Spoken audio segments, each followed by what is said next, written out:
What if one book could change every relationship in your life? Your friendships, your work relationships, your family, even your relationship with strangers.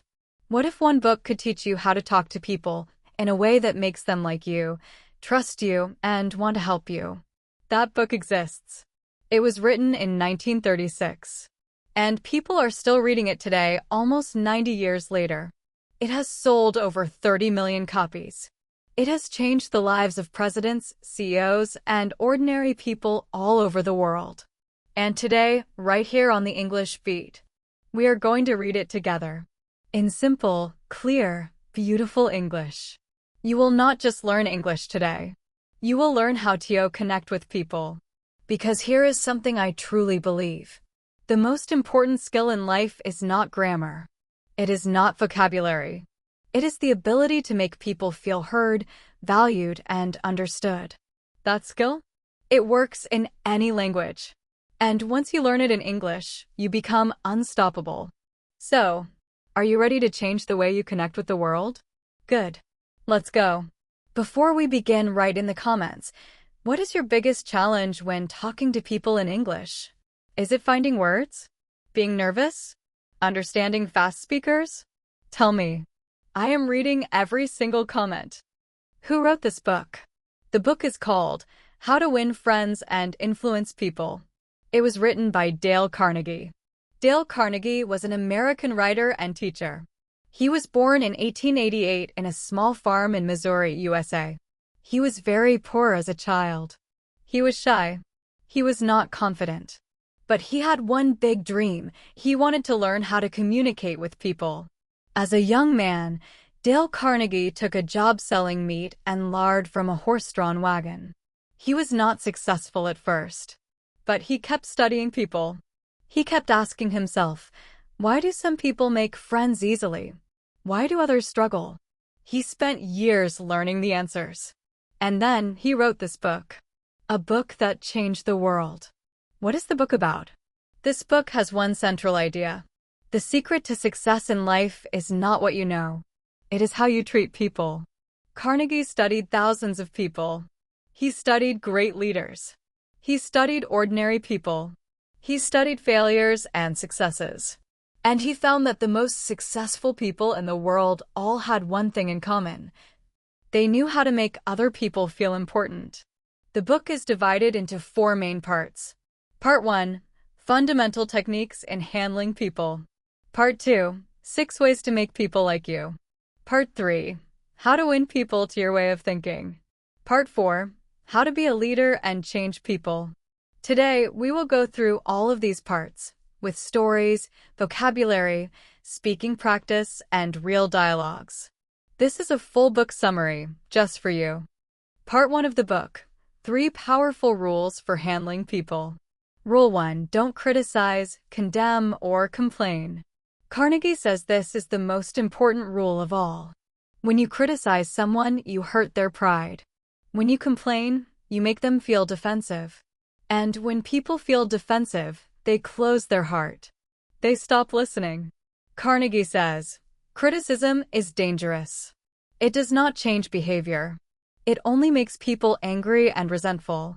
Abraham Lincoln, the great American president, had a habit as a young man. He wrote angry letters to people he disliked. Mean, sharp, cutting letters. One day, a man he had insulted challenged him to a duel, a fight. Lincoln was almost killed. From that day, he stopped criticizing people in public. He became famous for his kindness and patience. And he became one of the greatest leaders in history. Dale Carnegie used Lincoln as his greatest example. Instead of criticizing, ask, why did this person do what they did? Try to understand, not judge. Rule 2, give honest and sincere appreciation. Every human being wants to feel important. This is one of the deepest human desires. Carnegie says, if you want people to like you, make them feel valued. But, and this is very important, the appreciation must be honest and sincere. Not flattery. Not fake compliments. Real, genuine appreciation for something the person truly did well. Charles Schwab was one of the first Americans to earn $1 million a year. People asked him, "What is your greatest skill?" He said, "My ability to make people enthusiastic. I do this by giving people appreciation and encouragement." He never criticized his workers. He always found something to praise. And his workers loved him for it. They worked harder. They produced more. Try this today. Find one real thing to appreciate about someone you know and tell them. Watch what happens. Rule 3. Arouse in the other person an eager want. Carnegie says, the only way to get someone to do something is to make them want to do it. You cannot force people. You cannot manipulate people. But you can help them see how something benefits them. Think about fishing. When you go fishing, you don't put your favorite food on the hook. You put what the fish likes. The same is true with people. Ask yourself, what does this person want? How can I show them that what I need also helps them? Speaking practice, repeat after me. Repeat after me. I choose to understand people before I judge them. Repeat after me. I give honest and sincere appreciation every day. Repeat after me. I help people see how my ideas benefit them too. Repeat after me. I do not criticize. I encourage and I support. Part 2 of the book, 6 Simple but Powerful Ways to Make People Like You. Way 1. Become genuinely interested in other people. Carnegie says, you can make more friends in 2 months by being interested in other people than in 2 years of trying to get people interested in you. Think about the best conversations you have ever had. Were they with someone who talked about themselves the whole time? Or were they with someone who asked about you and really listened? People love to talk about themselves. Ask questions. Listen deeply. And you will become the most interesting person in the room. Way 2. Smile. This is so simple. But Carnegie says it is one of the most powerful things you can do. A smile says, I am happy to see you. I like you. You make me happy. A smile costs nothing, but it gives so much. A shop assistant in New York named Mary always smiled at every customer, even on the hardest days. Customers came back again and again, not because the shop had the best prices, but because Mary's smile made them feel welcome. One customer said, her smile was worth more than the thing I bought. Way 3. Remember that a person's name is the sweetest sound. Carnegie says, a person's name is, to that person, the sweetest and most important sound in any language. When you remember someone's name, they feel special. When you forget, they feel unimportant. When you meet someone new, repeat their name in the conversation. Nice to meet you, Maria. So Maria, how long have you been learning English? It works like magic. Way 4. Be a good listener. Encourage others to talk about themselves. Most people think that to be interesting, you must say interesting things. Carnegie says the opposite. To be interesting, listen. Ask good questions. Let people talk. Carnegie once met a famous scientist at a dinner party. He asked the scientist questions for 4 hours. He listened with genuine attention. At the end of the night, the scientist told the host that Carnegie was one of the most interesting conversationalists he had ever met. Carnegie had said almost nothing. He had only listened deeply and sincerely.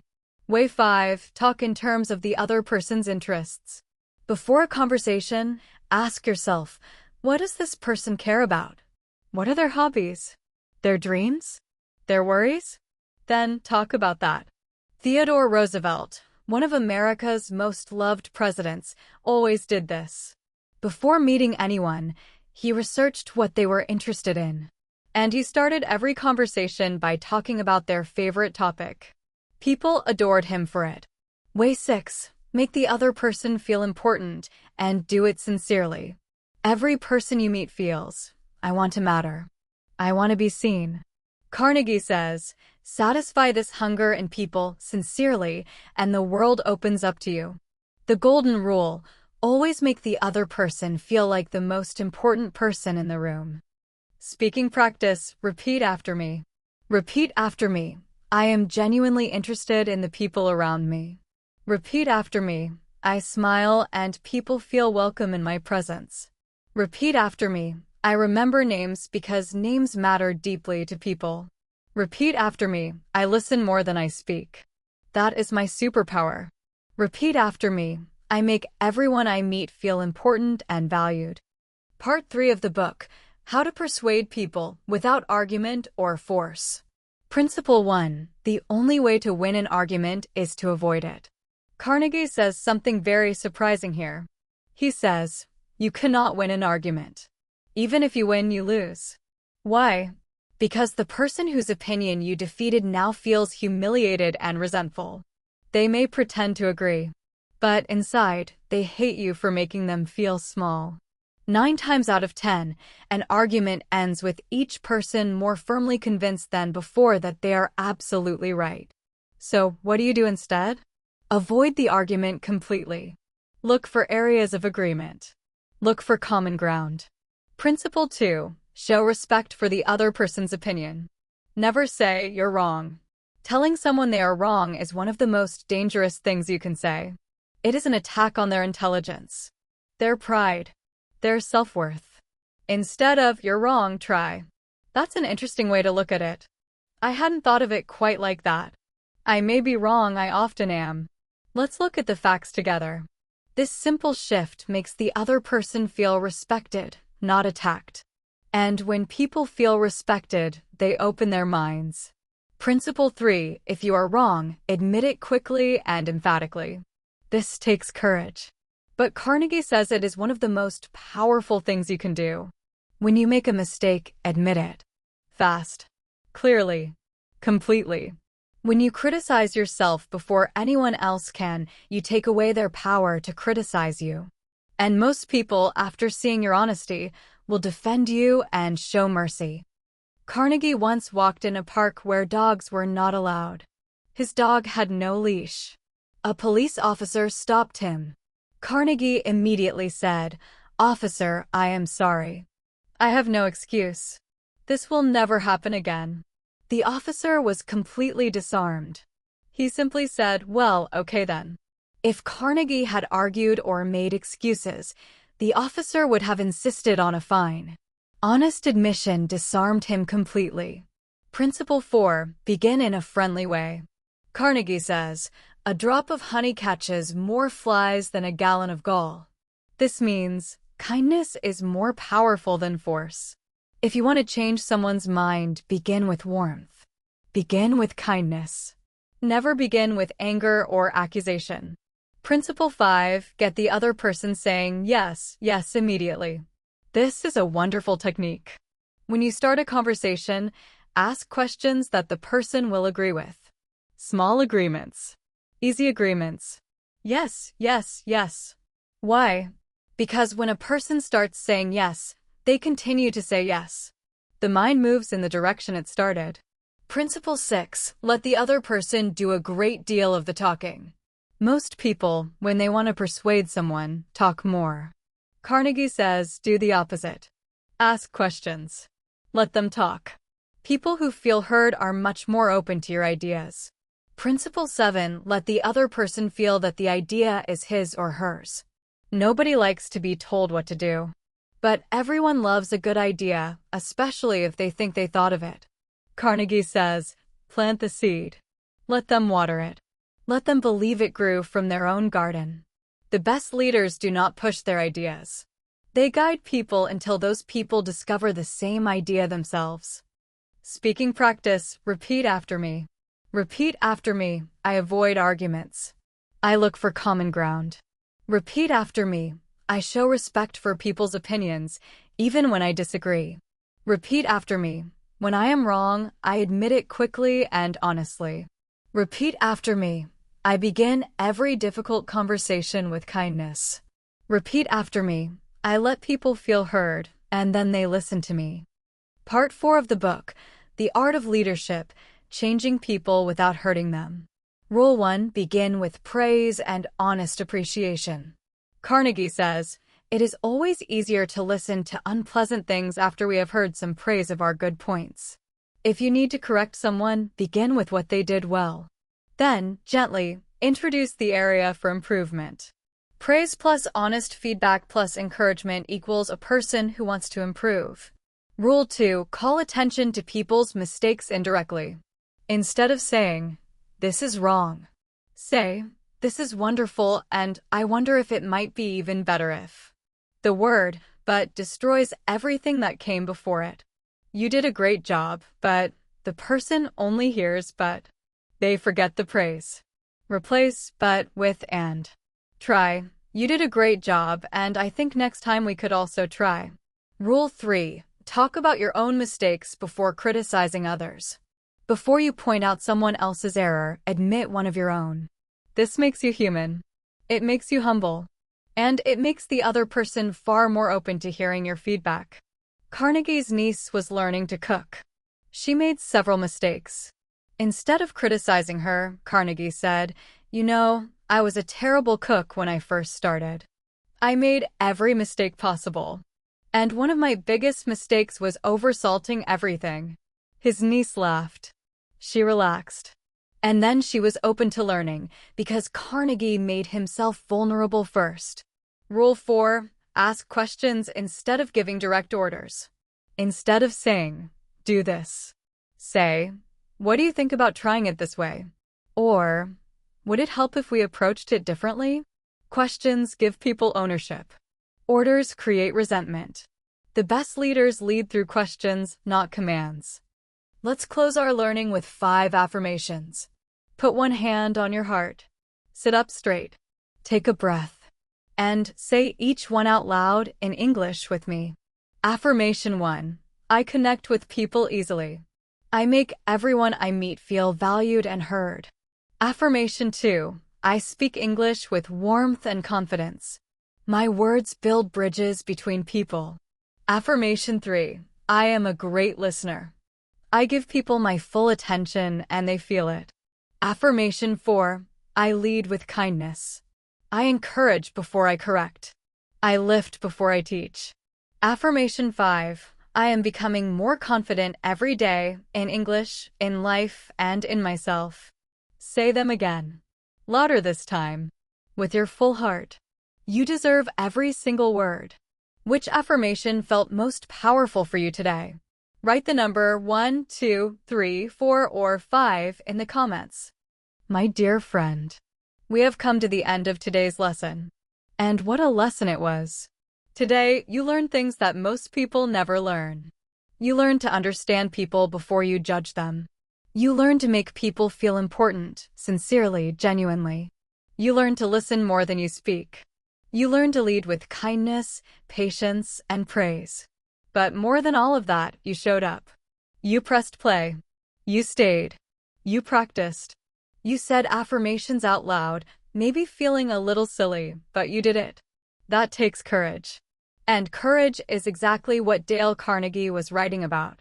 Dale Carnegie wrote, "Develop success from failures." Discouragement and failure are 2 of the surest stepping stones to success.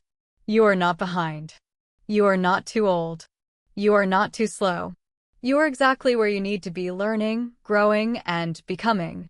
And every English word you learn, every sentence you practice, every video you watch, is building the version of you that connects, leads, and inspires. The world needs people who can connect across languages and cultures. That person is you. Please like this video if it helped you feel more confident today. Subscribe to the English Beat so we can keep growing together. And share this video with one person who needs to hear these lessons. Because that right there is Carnegie's lesson number 1 in practice. Make someone else feel important. Share something that could change their life. Thank you for being here. I will see you in the next lesson.